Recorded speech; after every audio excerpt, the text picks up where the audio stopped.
The Biden administration is planning the US's toughest pollution limits ever for new cars and light trucks. Many other governments also want to drastically increase the sales of electric vehicles. But are EVs really a silver bullet to tackling climate change?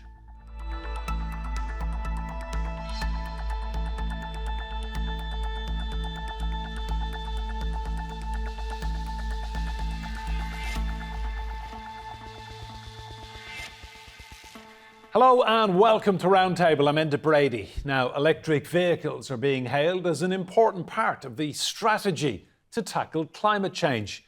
But making the batteries for EVs depends on mining for metals that can contaminate water and soil. So, are EVs that much of an improvement over modern petrol and diesel cars? Electric vehicles, or EVs, and the infrastructure needed to build and power them are becoming an increasingly common sight around the world. But their arrival has been met with a mixed reaction on the streets. I'm here to protest against Tesla, especially its expansion plans, and I fundamentally believe that electric cars are not going to solve environmental problems. Many governments have offered subsidies and incentives to promote EV adoption. Meanwhile, older internal combustion engine or ICE-powered vehicles, particularly those with higher exhaust emissions, are being banned from city centres all over Europe, with a fine for crossing into low-emission zones. So what we're doing in London is bold policies to reduce toxicity. The good news is our world-leading ultra-emission zone has already cleaned the air in central London by almost 50% of toxicity. Dozens of countries plan to completely phase out sales of new ICE vehicles by 2040 or earlier. But the higher initial purchase cost of EVs and the need for a home charging point to get the most affordable electric tariffs risks leaving behind lower-income households and small businesses that can't afford to replace their older vehicles.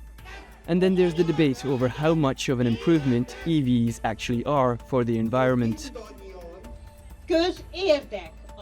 It is in the public interest to abolish the battery factory. To live on this earth, our most fundamental need is clean water, clean air, and healthy land.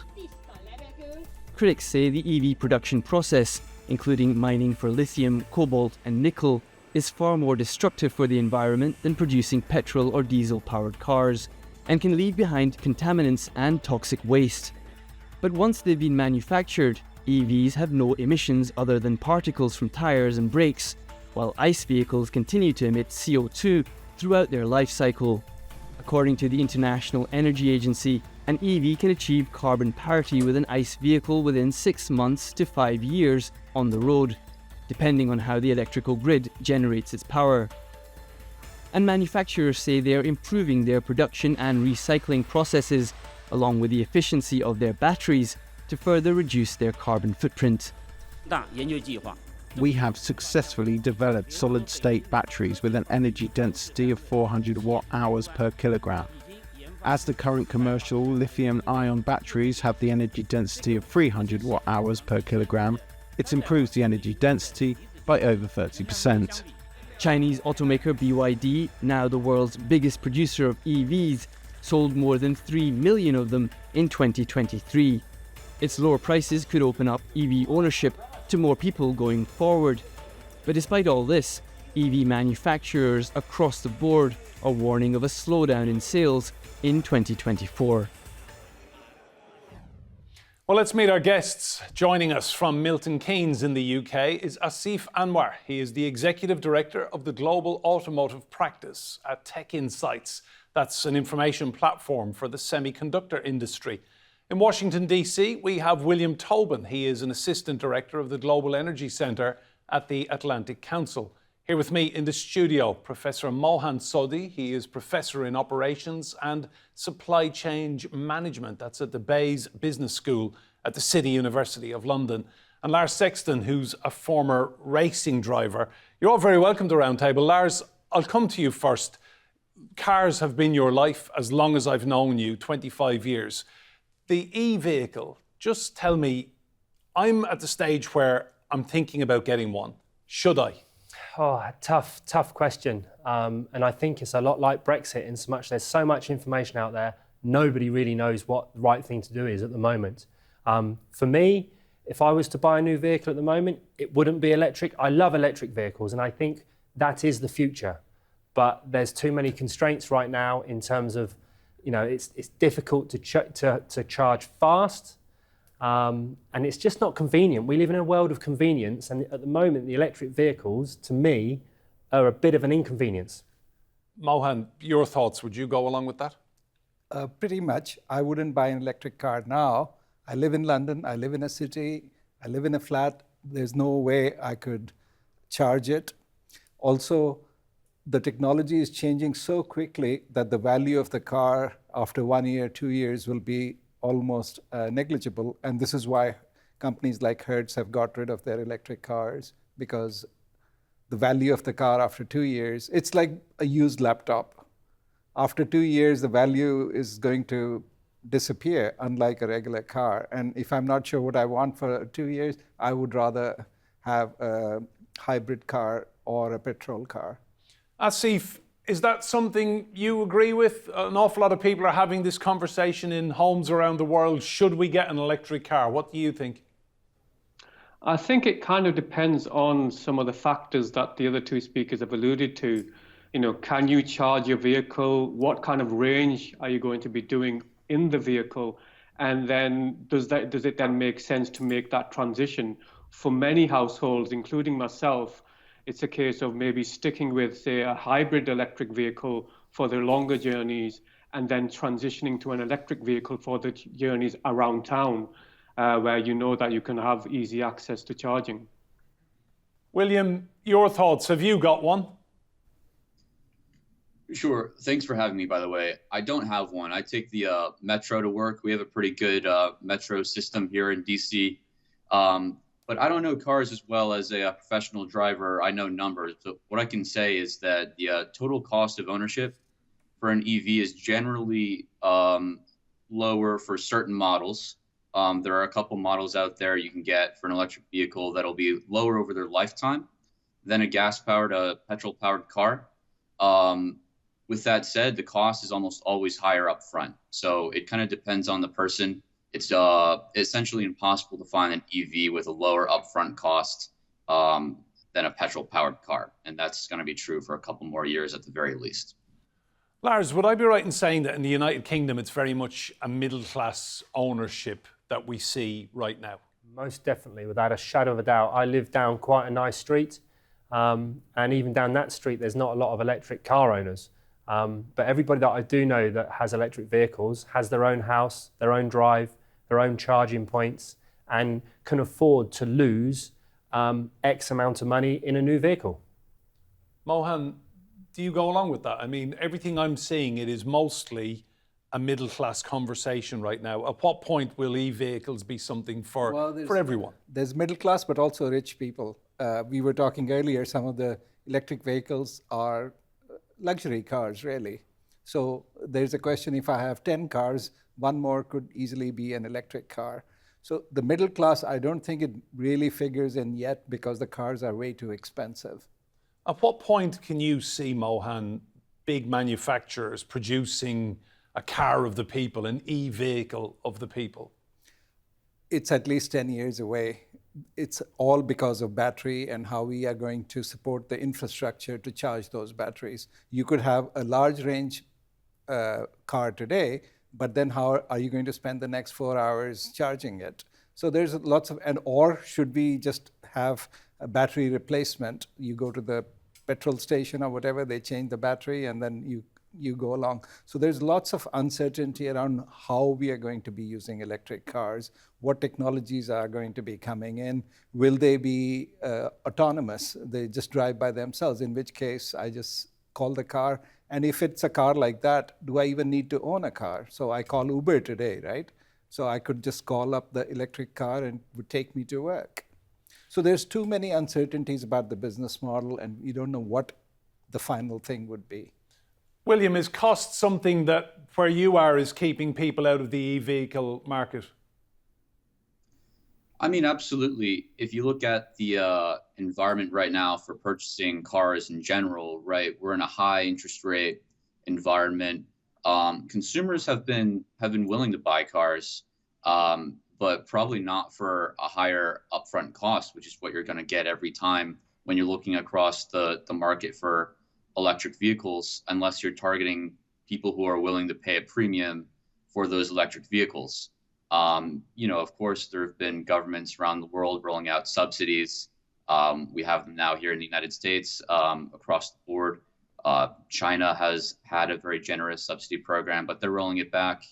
And, it's difficult to see the market being penetrated for the middle consumer, as we've mentioned, in the middle class. It's not something that's probably palatable as long as there's a price premium for an electric vehicle.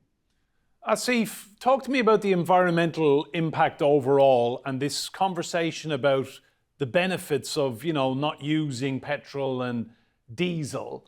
But the batteries that are in EVs, I mean, they come at quite an environmental cost as well to the planet, don't they?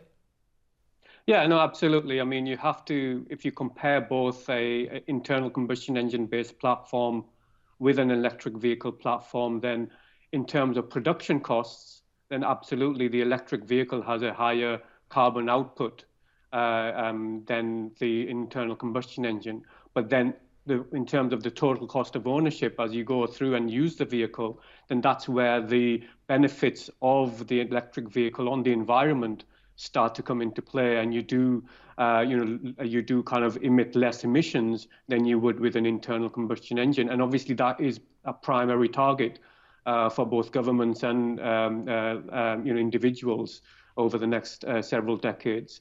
Now, the other thing to bear in mind, obviously, is then how are you charging that vehicle? So you also have to have the infrastructure in place, which is generating electricity using renewable sources to really fully benefit from that carbon emission kind of reduction that you're going to get with electric vehicle ownership. Mohan, the minerals mostly used in the batteries are lithium, cobalt, and nickel. Are we going to see a race for these minerals even more? We are already seeing a race for these minerals. So, for example, devastation in Indonesia, because there's nickel, there's lithium, so you just take out as much as you can, as quickly as you can, because the demand for batteries is very much there. Same thing in the Democratic Republic of Congo. You have children doing mining for cobalt. So the demand has come very fast, and therefore the thing of mining has become almost rapacious. You just plunder and take whatever is available anywhere. So there is an environmental cost at the back end. But people don't think about that, do they, when they're buying a vehicle? Right now, electric cars are really about virtue signaling. You're somehow saying, if we do this, we are holier than thou. And with that attitude, you have to not discuss things, what happens in the background. So you don't want to bring out your dirty laundry out in the open when you're saying, oh, I'm so holy, I'm making an electric car, or I'm using an electric car. Lars, just on the positives, I know you're obsessed with design and performance and what vehicles can do. What are your thoughts on where this industry might go? It's so exciting. The potential that's there is so very exciting. It's unbelievable. So what battery vehicles enable us to do is to change the architecture of the motor vehicle. We don't have to have an engine, a gearbox and a drivetrain in the positions that they've been in historically. We can lay out the car completely different. So that's got a couple of advantages. One advantage is we can make the cars more modular in their designs. So rather than repair, we can replace modules of the car. We've also got the ability to update the software and the drive technology. So potentially there's manufacturers out there talking about cars that could go up to 1 million miles. So there's some exciting stuff the other end of it. And from a performance point of view, you can get a lot of that weight low down. And I don't know anybody that's driven an electric car that has disliked it. They've all absolutely loved it. It's so powerful. Mohan, do you think that's possible, that we could reach a stage where one single vehicle could last a human's entire lifetime as a driver? Oh, of course. But there is planned obsolescence as well. We would like to have, if I were a manufacturer, I would like not to have a car that runs million miles, because that means I can't sell you another car. So this conversation, model, there's a lot of holes in this conversation about the EV. I mean, it's not perfect. The idea is perfect, but there's a lot of flaws. No, I think we haven't figured out what the exact idea is. We are just all very excited and talking about this is going to happen, that is going to happen, and it can happen. In 10 years from now, we might get very cheap electric cars. I mean, it's like a smartphone, right? We had landlines, and those phones never innovated. As Lars said, with smartphones, we've seen so much innovation. The same thing with electric cars. We are going to see a lot of innovation, but maybe 10 years from now, maybe 20. But let's not get too ahead of ourselves and say how we are going to use and sell them. Asif, talk to me about charging points, because there are parts of the United Kingdom. London I see as pretty well served and developing and improving in terms of the numbers of charging points. But if you were to go to a remote area of northern Scotland, even parts of the northwest around Liverpool and Manchester, there simply aren't enough charging points. Yeah, no, and that is one of the challenges that we have, is that the charging infrastructure has to keep pace with the growing demand for electric vehicles themselves, so that when a consumer is looking to purchase a vehicle, they're not thinking about the range, because they know that wherever they're going to go to, they can actually get the vehicle charged up. Now, obviously, to the points of the speakers before, I mean, we are changing the battery chemistries of the vehicles themselves towards cheaper chemistries, such as utilizing sodium ion or lithium iron phosphate, which will negate the use of nickel and cobalt and kind of reduce that kind of impact on the environment. But at the same time, those technologies tend to come with a lower range as well.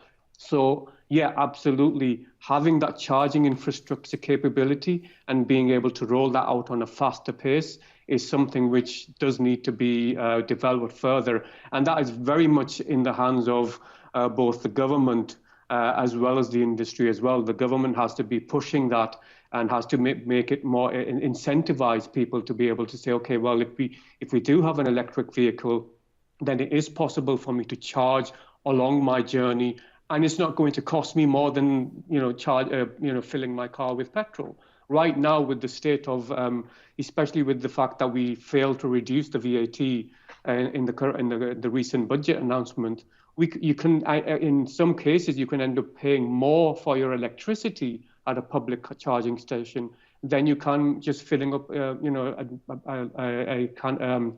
a diesel. So yeah, absolutely, that is a challenge that needs to be addressed, especially here in the UK, but also on a global basis as well.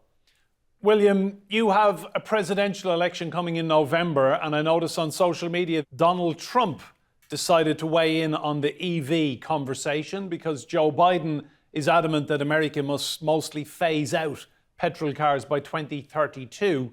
Let's take a look at what Trump wrote on Twitter X. Crooked Joe Biden's insane and radical EV mandates will ban your gasoline-powered vehicles and force you to buy expensive and unreliable electric vehicles. And he continues, President Trump will always protect your freedom to drive what you want. Just give us an idea of what the conversation is like in the United States around EVs. Well, the conversation has been quite varied.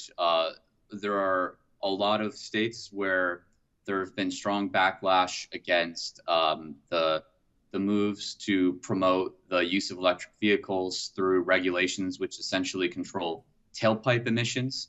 This has been the main avenue which the federal government is using to promote the uptake of electric vehicles other than subsidies.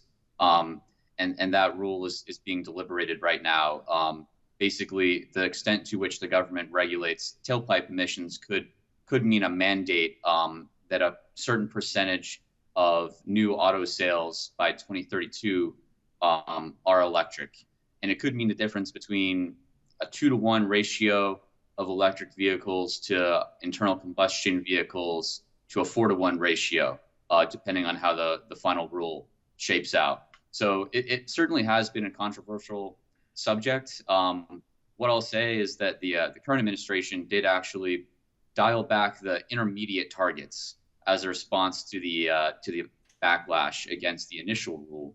So it's certainly controversial.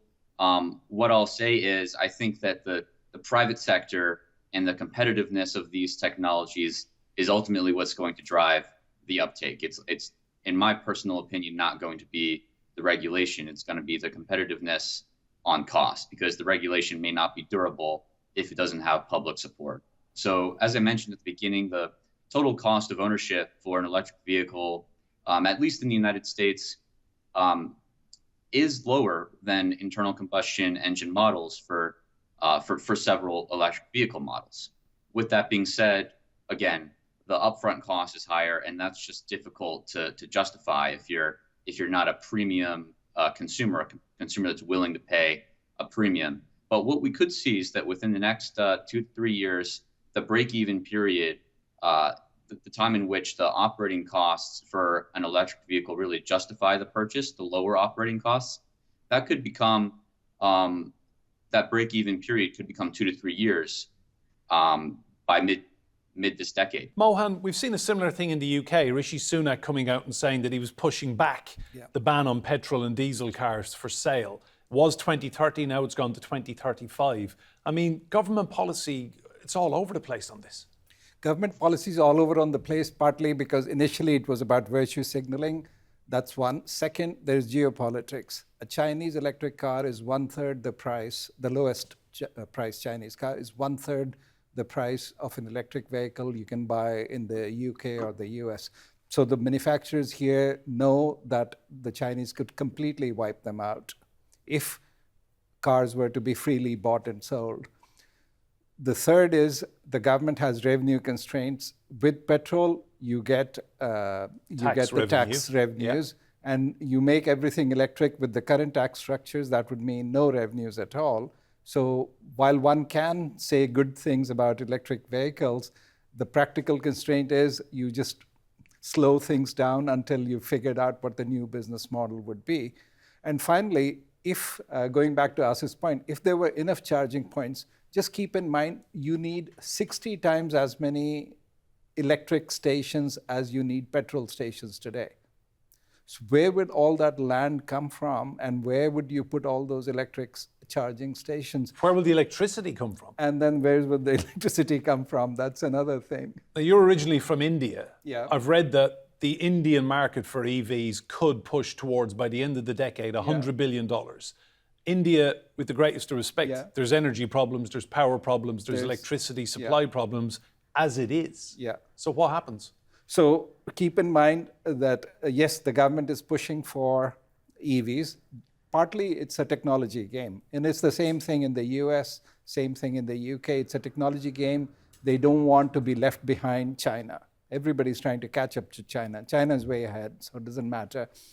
The second thing is there is not, like you said, there's just not enough electricity. You can keep talking about electric cars, but the electricity, there's already not enough electricity for people. Okay, so you say we'll generate more. Well, currently, electricity, 65% of electricity is coming from coal. So now you're going to be burning a lot more coal and saying that we are doing this to reduce carbon emissions. Yeah, it's a false the same economy. thing. In the US, 70% of the electricity is fossil fuel based. China, 65% coal based. So all of these things, we are going to be burning a lot more carbon to save carbon, so to speak. Lars, just talk to us about the driving experience. I mean, you have spent your life in and around engines and the automotive industry. What's the buzz like around EVs when you speak to people? You watch somebody drive an EV car fast and you see them get out and they'll have a grin from ear to ear. They absolutely love the experience. From an old school kind of person, you don't get the smell and you don't get the sound, which can be a bit of a challenge for some of the older lot. But the newer generation, they won't know anything different. So yeah, just phenomenal performance. And you see some of the projects that some of these manufacturers have done with their electric vehicles, and they've just been so fast. Do you think, Lars, the infrastructure of the country really needs to go through the gears now and get into top gear? Yeah, as we've alluded to, I mean, all technologies go through this process, and I think the EV market at the moment is very much in the Sony, disc phase. If we knew the Apple iPhone was beyond that, we wouldn't be buying the mini disc. We'd be waiting for the iPhone. And for me personally, range is not too much of a challenge. I just want convenience, and convenience for electric vehicles means I don't really mind whether it goes 300 miles or 250 miles. But what I do want to know is that I can pull into a electric charging station and within 5 minutes go from 0 to full and carry on my journey, like I do currently on my petrol vehicle. That's a very good point, isn't it, Asif? I mean, at what point are we going to get there where you can pull into a service station and charge up an EV as quick as you can charge up a normal ICE, internal combustion engine? I think we're a little ways away yet. I mean, obviously, there are vehicles out there which operate on 800 volt or 900 volt architectures, which do allow you that 5-minute charging experience. They may not give you a full charge, but they'll certainly give you maybe, in that 5 minutes, you've got enough charge for another 100 kilometers or more. Obviously, as the technology develops, in terms of both battery chemistry as well as the power electronics that go into the vehicle, then we'll start to see that improve. William, Asif, Mohan and Lars, thank you all so much. Remember, you can see more discussion and debate on our YouTube channel. Just search for Roundtable, TRT World. And if you like what you see, please do hit that subscribe button. But for now, from me and Brady and all of the team here, thank you and goodbye.